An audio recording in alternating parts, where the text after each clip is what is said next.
On this episode of AV Week, we talk about implementing hybrid technologies and why employers aren't coming up to snuff. And where are the kids at? Getting youth into the AV industry. This and more on AV Week. The network for the AV industry. What are you listening to? This is AV. This is AVNation. This is AVNation. This is AV Week, episode 527, recorded September 24th, 2021. Where are the kids at? Support for AVNation is brought to you by Peerless AV, driving technology through innovation. And by FSR. Hello, everybody, and welcome to another episode of AV Week, your source for news and information in the AV industry. I'm your host today, George Tucker. Thanks for joining us. We really appreciate it.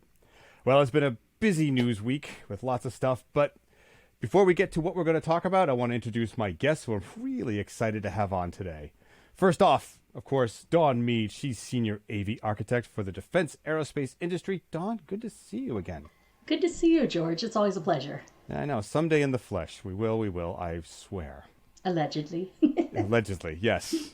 Also joining us is David Silverstein. He is Channel Manager for D10. And I have actually seen him in person all too often for many years. How are you, sir? I'm good. How are you, George? All right. Also joining us is Christian Young. He is Product Marketing Manager at A10 Technology. Glad to make your acquaintance, sir. Hello, George. Morning. Hello, everyone. All right. And also joining us is Manolo Alamagro. He is Managing Partner at Q Division. How are you, sir? Hey, thanks for having me on the show. Yeah, great to have you. Great to have you. All right. Well, let's get right into it. Our first story comes from AV Magazine. It is workers complain about lack of hybrid office technology. Ooh, hot button topic. All right, this story goes on to say that a third of UK respondents in a Barco research paper looked at workers' views on technology requirements and said that their companies were not prioritizing an investment in hybrid working. Just for those who like this kind of stuff, the study was done by a company called Savanta, surveying 784 white-collar workers from different industries, seniority levels, and company sizes throughout the world of UK, US, India, Singapore, Australia, France, Germany, and the like. All right, well, let's start that off. Since we've got some new people, Manny, why are companies not prioritizing the idea that we are going to go to hybrid workforce? There's just no denying it. I think there's a study out there that says a lot of the senior level folks there's a disconnect. I think part of it is they really want their workers to come back. As much as the workers are like, I like the way things are, there's a thing that they're pushing about culture and collaboration, and I believe that that's part of why they're not really pushing it or making it a priority. And so in that case, if you don't make it a priority, then because you think people are going to come back or you want them to come back, that's the way it's going to be unless something changes. Well, David, you and I both worked for a company who, in its early incarnation, forbid any sort of thoughts of remote work or working outside of the office or not being chained to a desk. From my understanding, that's changed. But why do you think that change happened at that company? I mean, pre-COVID, I was understanding that kind of stuff changed. You see that is actually happening, but there's still resistance. What have you experienced? Well, I think it's a little bit of everything. So, in general, the concept of remote working makes sense these days. I think a lot of people have now learned that people can work remotely. And a better definition is you have to learn how to work first. If you know how to work, you can work from anywhere. But if you're young and don't know how to work, I kind of want you in an office so that I can teach you how to work and know how you work before I just leave you at home and do whatever you want to do. And I think that's the real thing that leadership is worried about is, are people going to work if they're at home? Because they don't have eyes on them.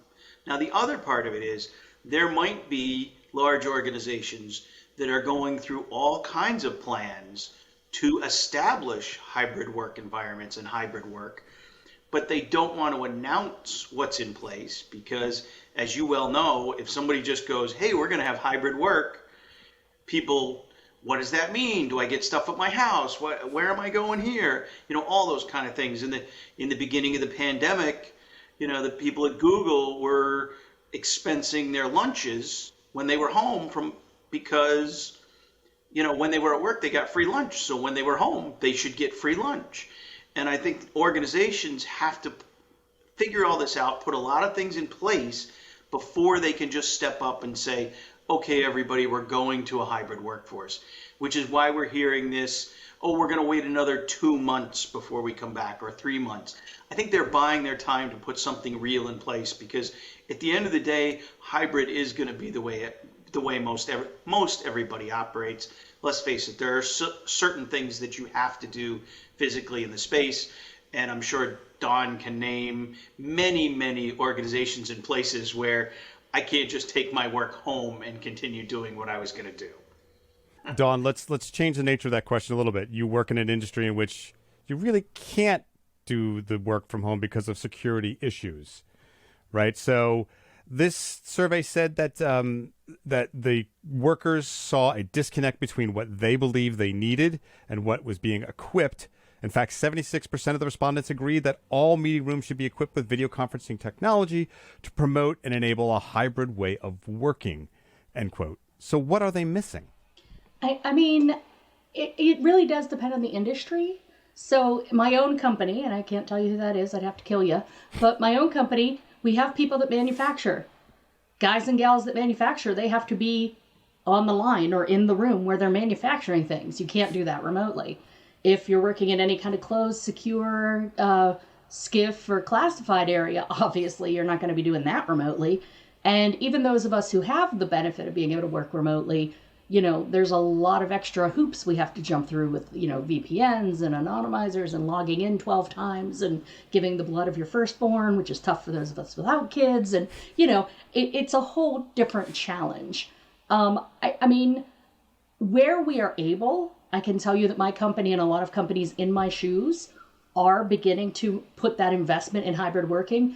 But let's be honest, it was sort of outside the scope of thinking for a lot of our higher ups until this pandemic made it a necessity. And those of us that were in the AV and IT teams at these companies when the pandemic hit, man, even if we weren't classified as essential, we were essential because we spent months just trying to get webcams and VPNs and all the things in place so that everybody who could possibly work from home is able to throughout the past year and a half. And, every time we start to phase people back, then another variant pops up and we're working at home again, where I am today. So, I think that's kind of a lot of the higher ups, thanks to the pandemic, and you don't hear that very often, but thanks to the pandemic, a lot of the higher ups, the executives, the folks that are the decision makers, and the ones that like to micromanage and peek over your shoulder are realizing that it's not feasible in this world. And unlike 1919 or 1917, whatever the heck that last pandemic was that took out the world, we have the capability of not shutting everything down. We can keep being productive. We can keep our businesses going in a lot of cases remotely. And that's something that previous generations that faced pandemics and plagues and so on, they didn't have that opportunity. So I think that the people in this poll, they're gonna get there.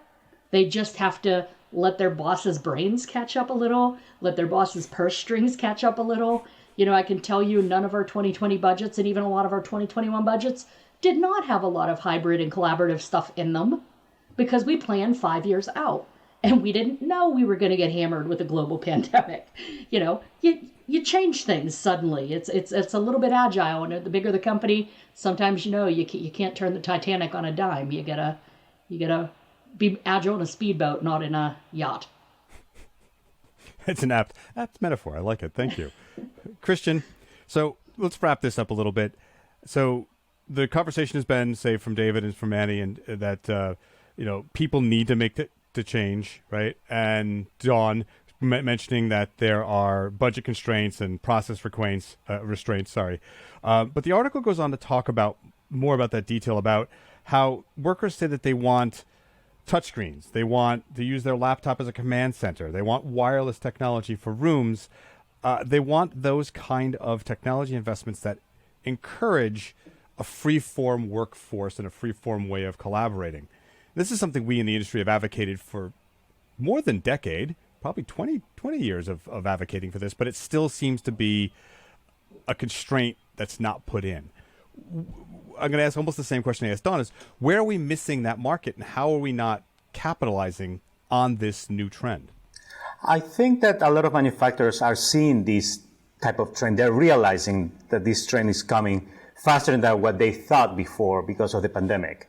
I agree with all my friends here, David, Don, Manny, that it depends on the circumstances that we're talking about, whether the company can implement all these changes based on the demands that the employees are requesting, because they want to have the same accommodation that they have at home, but they want to have premium equipment in order to conduct these meetings. They want to have the space, the social distancing that you need to have because of the pandemic in the corporate facility, in the corporate office. But at the same time, that's what manufacturers are looking at. How can we expedite? How can we move the needle faster in order to meet these demands that the employees are asking? Like you said, touchless screens, having wireless presentation switches, so you can just bring your own device. You don't have to depend on the components or the devices that are already installed in the meeting room. You can just do it wirelessly.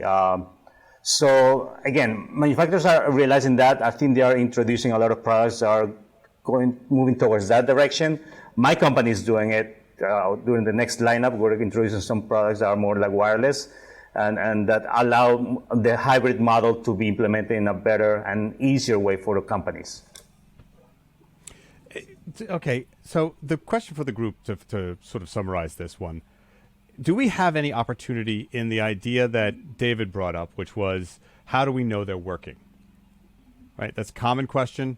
It seems a little bit Big Brother-ish, but do we have the technology and the ability to give them that assurances that someone is completing their work, besides getting the project done? I mean, there's that very tangible. But how do we work with that and still work within our ideas of privacy and all that? Does anyone have a thought on that? Well, I've seen a lot of draconian measures where they actually have software that runs on the laptops or the computers that are tracking activity. Like there are also plenty of YouTube videos now that show how to cheat those systems by moving your mouse around while you're in a meeting, or just even if you even look at the engagement numbers when you're in a WebEx or Zoom, they can track if you're actually paying attention. So it's the same principle. I think where it's just going to be short-sighted to wait it out or try to force fit the culture back into in person is we're in this mode of the great resignation where everybody has an opportunity to quit or they're reevaluating their jobs for these places that are going to let them do what they want, which is remote work. So they may not make the investment and they can think that they're saving it, but you're going to lose talent and then have to spend more money to get that talent back or get the kind of talent you want. So to me, it's not sustainable just to wait it out. I think the bigger opportunity is build the environment that people want to work in if you want to keep the great talent around and attract that talent as well. That's just my opinion. Yeah, and I think as more organizations adopt things like KPIs, key performance indexes, and those kind of tests, you can identify that somebody is still working on their task and completing what they need to complete. And in today's world, we don't need to know that you're sitting at your computer. That's one of the things that I think we've learned is somebody comes in at 9 and leaves at 5 doesn't mean that they're working the entire time. And somebody at home, they're going to go answer the doorbell or take care of the kids for a minute or whatever. But, in the long run, maybe they're more focused and more productive the rest of the time.